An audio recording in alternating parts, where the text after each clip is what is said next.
खबर शामिल करते हैं। कराची से हमारे bureau chief Ashraf Ali Khokhar equal international schooling system के ज़रिए स्पोर्ट्स डे के शानदार इनेकाद में नायब सदर पाकिस्तान पीपल्स पार्टी और चेयरमैन कोरंगी टाउन मोहम्मद नईम शेख ने बतौर मेहमान खुसूसी शिरकत की।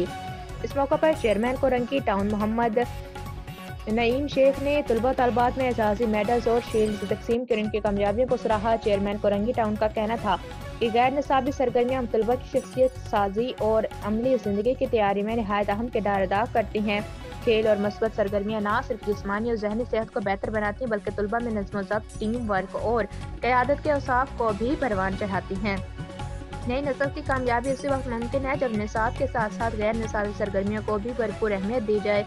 उन्होंने मजीद कहा कि तालीमी इदारों में निसाबी तालीम के साथ साथ खेलों और दीगर सरगर्मियों को फ़रोग़ देना वक्त की ज़रूरत है ताकि तलबा एक मुतवाज़न, बाएतमाद और फ़आल शहरी के तौर पर माशरे में अपना किरदार अदा कर सकें।